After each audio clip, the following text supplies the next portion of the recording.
करुणा नगर के राजा जयदीप के 3 पुत्र थे, विजयदीप, अभयदीप और अजयदीप।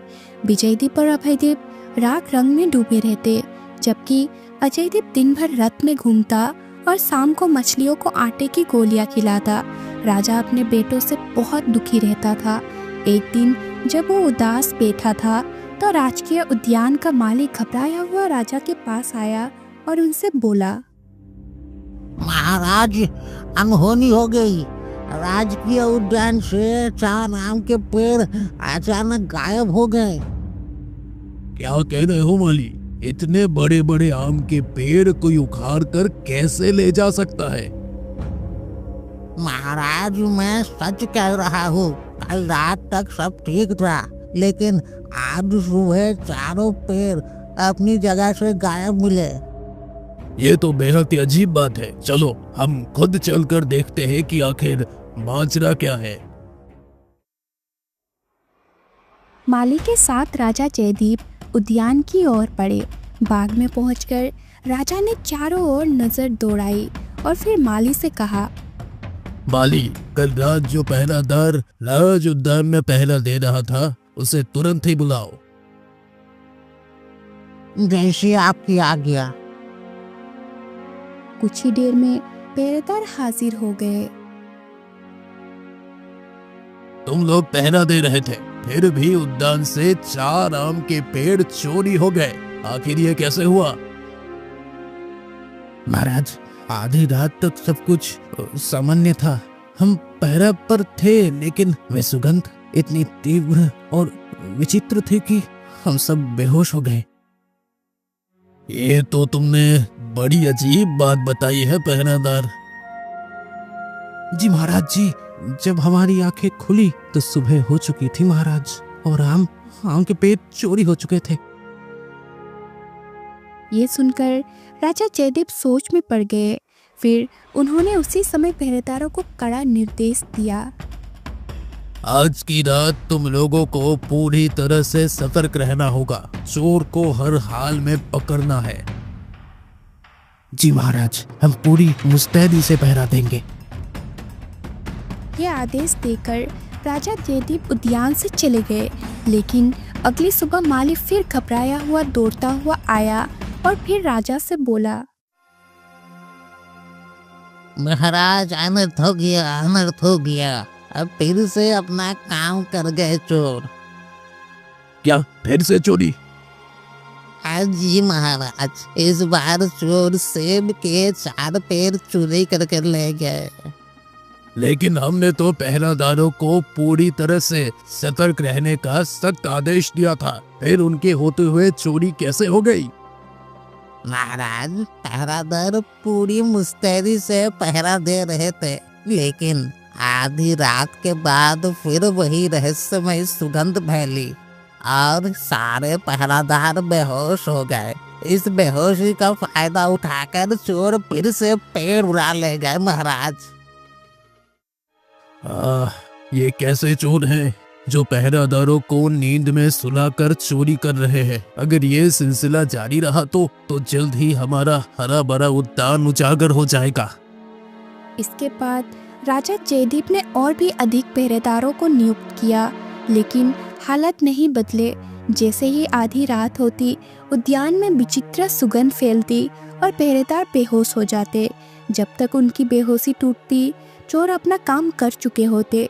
ये देखकर राजा जयदीप बेहद परेशान हो गए और सोचने लगे,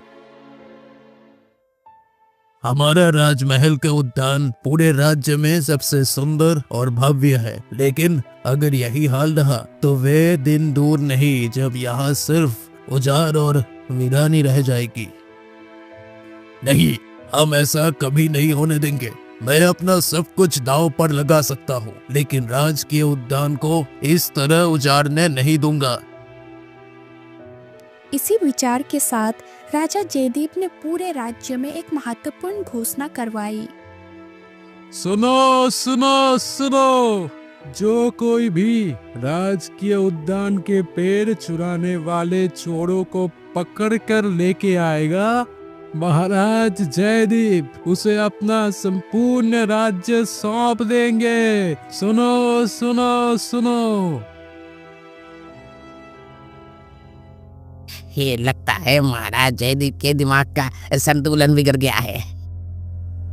भला पेड़ के चोरों को पकड़ने के बदले कोई अपना पूरा राज्य छोड़ सकता है क्या?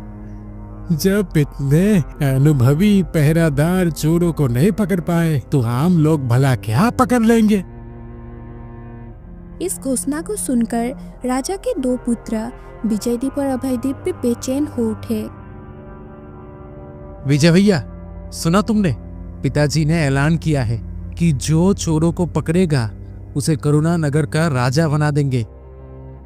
हाँ सुना तो है, लेकिन हम इसमें कर भी क्या सकते हैं? भैया, अगर कोई बाहरी व्यक्ति चोर को पकड़ने में सफल हो गया तो हमारी तो बहुत बुरी हालत हो जाएगी, है ना? वह करुणा नगर का राजा बन जाएगा और हम कहीं के नहीं रहेंगे। इससे बेहतर यही होगा कि हम खुद इस पहरादारी का जिम्मा ले लेते हैं। क्या पता हम ही चोरों को पकड़ ले। हाँ वैसे अभयदीप, तुम कह तो ठीक रहे हो। हमें पिताजी के पास जाकर इस बारे में बात करनी चाहिए।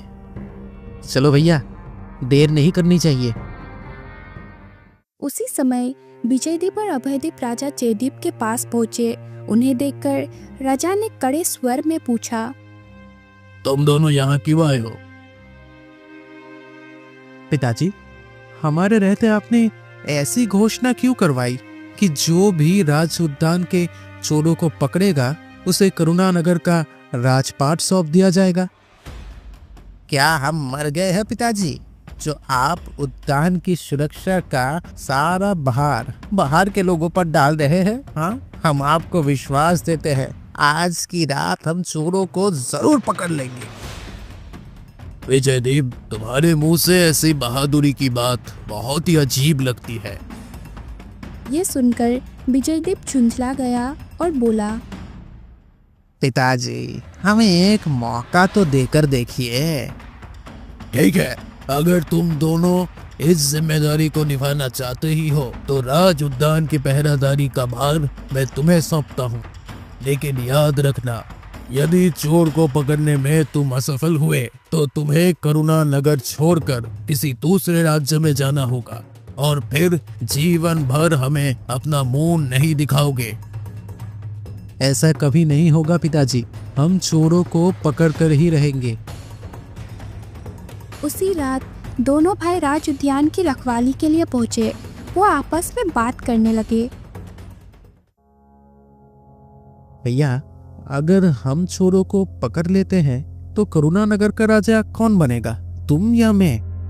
जाहिर है राजा तो मैं ही बनूंगा, क्योंकि बेटा मैं तुमसे बड़ा जो हूँ। लेकिन निराश मत हो, मैं तुम्हें प्रधानमंत्री बना दूंगा।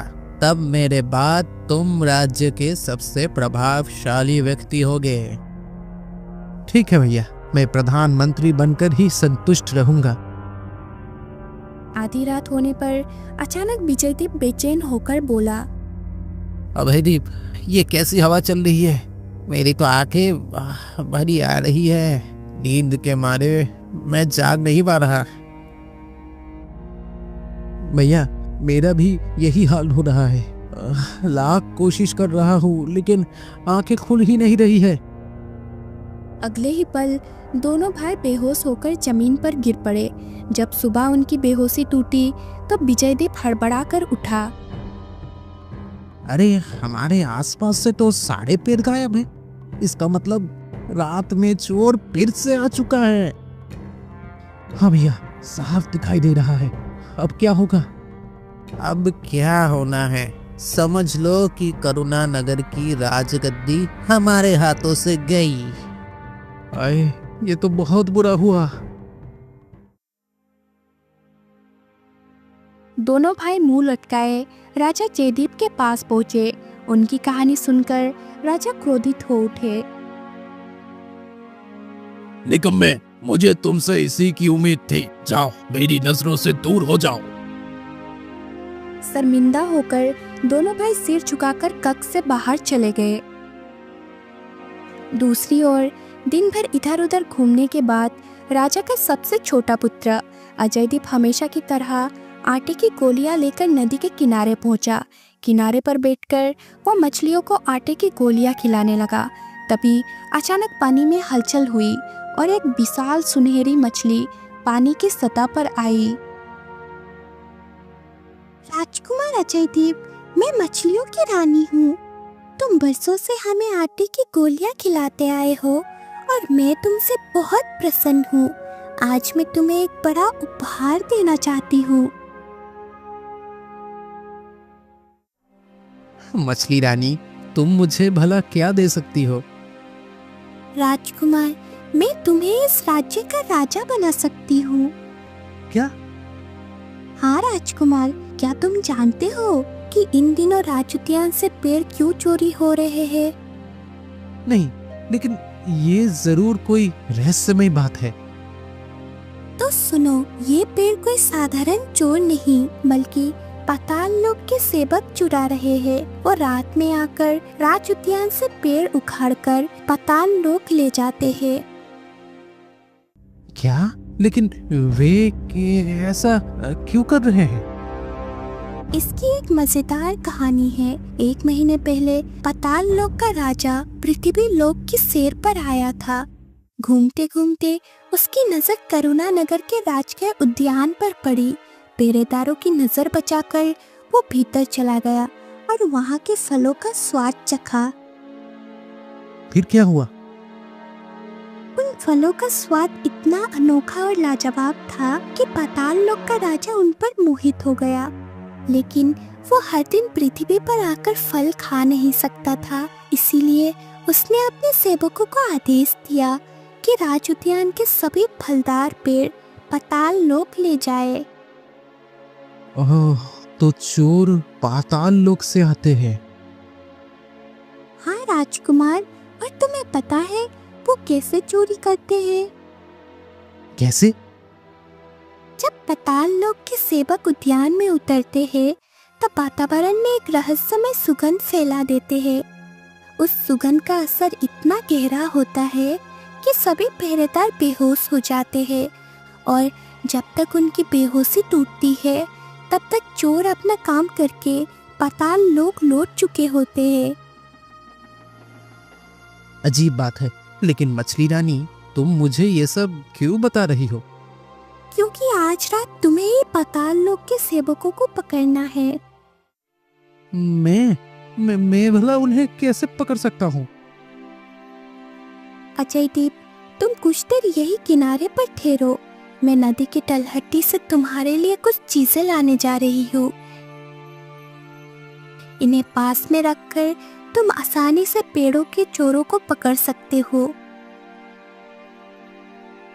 इतना कहकर मछली रानी पानी में डुबकी लगाई।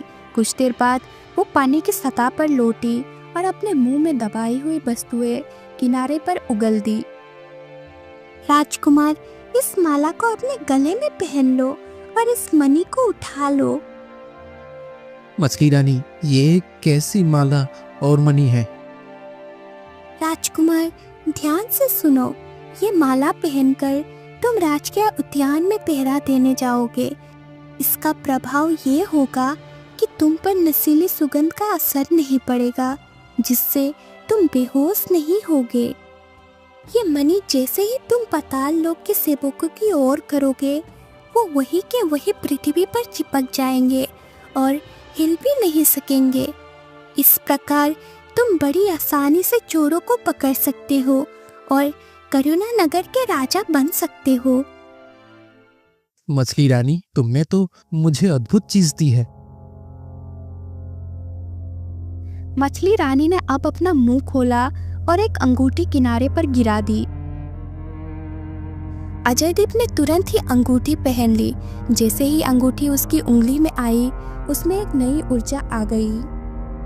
मछली रानी, तुमसे बात करने में मैंने बहुत समय लगा दिया।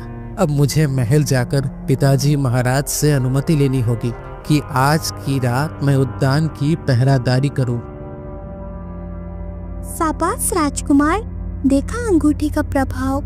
इसे पहनते ही तुम्हारा निकम्मापन समाप्त हो गया और अब तुम राजकीय उद्यान की रक्षा के लिए तैयार हो। मैं तुम्हारा बहुत आभारी हूँ मछली रानी। तुमने मुझे 3 अनमोल वस्तु दी है। इसके बाद अजयदीप मछली रानी से विदा लेकर महल की ओर चल पड़ा। महल पहुंचते ही वो सीधा राजा जयदीप के पास गया। उसे देखकर राजा मुस्कुराए और बोले, आओ आओ राजकुमार अजयदीप, आओ। क्या मछलियों को आटे की गोलियां खिलाकर लौट आए? जी पिताजी महाराज। तो जाओ, अपने शयन कक्ष में विश्राम करो, तुम बहुत ही थक गए होगे। पिताजी महाराज, मैं जानता हूँ कि आप मुझसे नाराज रहते हैं क्योंकि मैं अब तक कोई भी सार्थक कार्य नहीं कर सका, लेकिन आज मैं खुद ये बोलूंगा कि मैं कोई ऐसा काम नहीं करूंगा जिससे आपको कष्ट हो। आज तो तुम थोड़े बदले बदले से दिख रहे हो। अच्छा बताओ, इस समय तुम मेरे पास क्यों आए हो? पिताजी महाराज, आज की रात मैं राजकीय उद्यान में पहरा दूंगा और चोरों को पकड़ के ही रहूंगा। तो तुम भी अपने भाइयों की तरह चोरों का पता लगाना चाहते हो, हाँ? पिताजी, भले ही मेरे दोनों भाई असफल रहे हो, लेकिन आज मैं चोरों को पकड़ ही लूंगा। बस आप मुझे उद्यान में पहरा देने की अनुमति दे दे। ठीक है, अपनी कोशिश करके देख लो।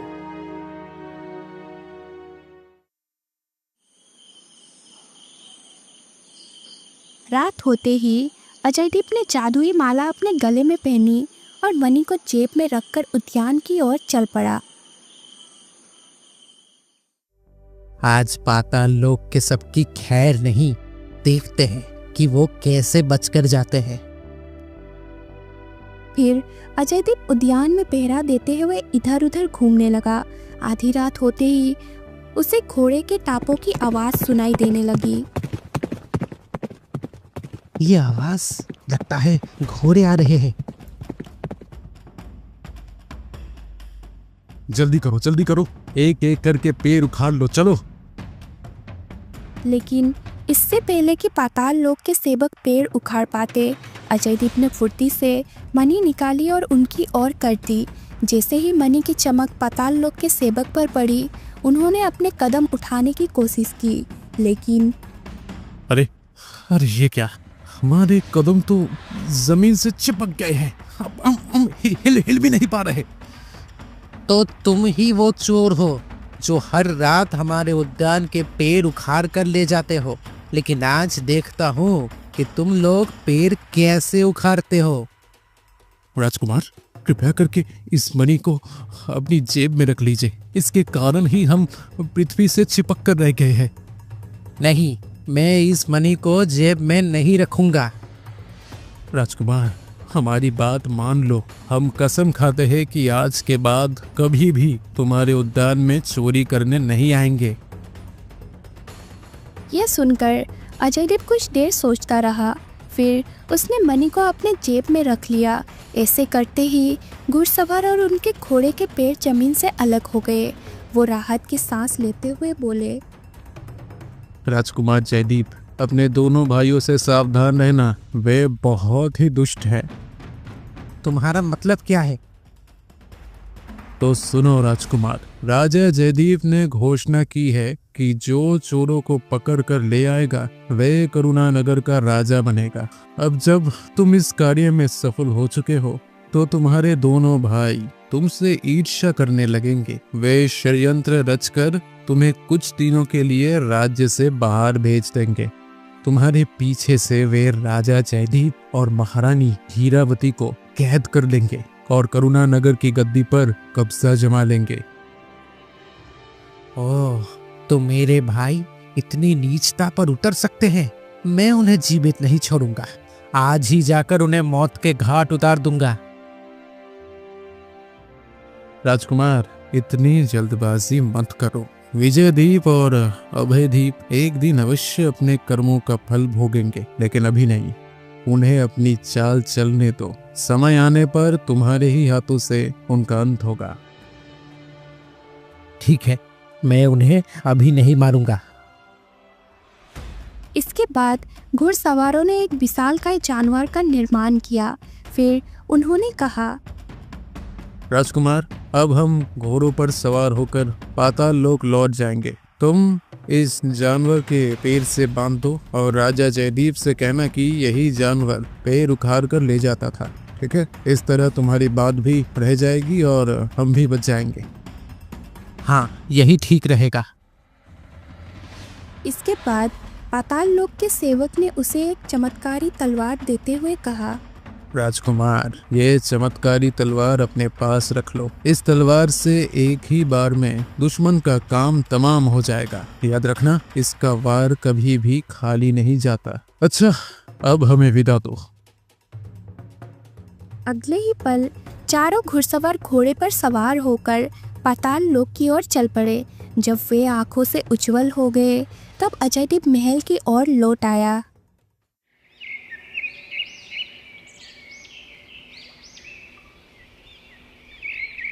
महाराज, यही है पैरों का चोर। यही हर रात को उद्यान से पैर उखाड़ कर ले जाता था।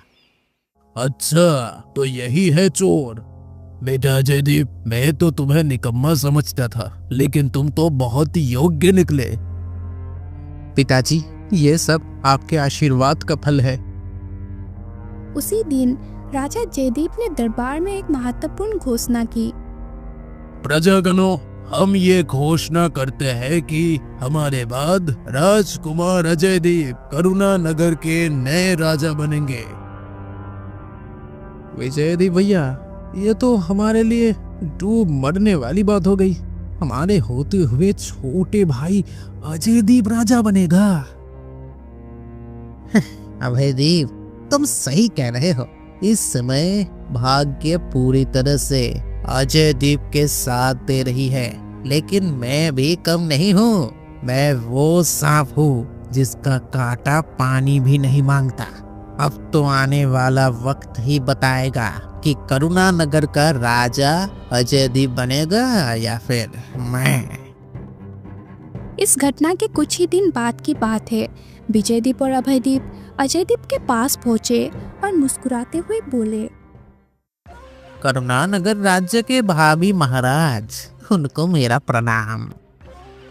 बड़े भैया, ऐसा कहकर मेरा मजाक मत उड़ाइए। और इसमें मजाक उड़ाने वाली क्या बात है? हाँ, एक न एक दिन तो तुम राजा बनने ही वाले हो, इसलिए तुम्हें अभी से राजाओं वाले कार्य करने होंगे।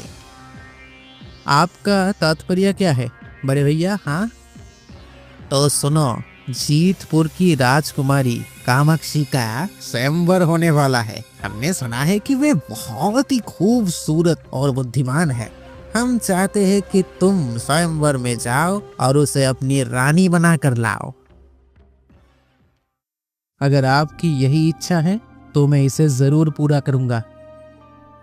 राजकुमार अजयदीप जीतपुर के लिए रवाना हुआ, जहां राजकुमारी कामाक्षी का स्वयंवर आयोजित था। उधर करुणा नगर में विजयदीप और अभयदीप राजा जयदीप के पास गए और बोले, पिताजी महाराज, आज से आप और माँ हमारे कैदी हैं और आज से करुणा नगर का नए राजा हम हैं।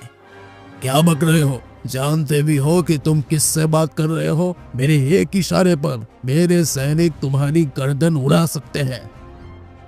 अच्छा, तो जरा हम भी देखें कि आपके सैनिक कितने वफादार हैं। देखिए कैसे आपकी सेना आपकी मदद करते हैं। हाँ, दिखाइए दिखाइए। सैनिकों, विजयदीप और अजयदीप को गिरफ्तार कर लो। राजा का आदेश सुनते ही सैनिकों ने सिर झुका लिया। ये देखकर राजा क्रोधित हो उठा। नमक हराम, क्या तुमने सुना नहीं मैंने क्या कहा? महाराज क्षमा करें, लेकिन आज से हम आपके नहीं, राजा विजयदीप के सैनिक हैं। अच्छा, तो बात यहाँ तक बढ़ चुकी है। सैनिकों, इस बूढ़े राजा और महारानी को पकड़कर कारागार में डाल दो। सैनिकों ने तुरंत ही राजा जयदीप और महारानी हीरावती को काल कोठरी में कैद कर दिया। मुझे तो खुद पे बड़ा शर्म आ रहा है कि मैंने ऐसे दुष्ट बेटों को जन्म दिया। मुझे माफ कर दीजिए महाराज। महारानी, इसमें तुम्हारा कोई दोष नहीं। ये तो तकदीर का खेल है। उधर राजकुमार अजयदीप अपनी पत्नी कामाक्षी के साथ करुणा नगर लौट रहा था। जैसे ही उसका रथ करुणा नगर पहुंचा, प्रजा ने उसे बुरी खबर सुनाई। राजकुमार, गजब हो गया।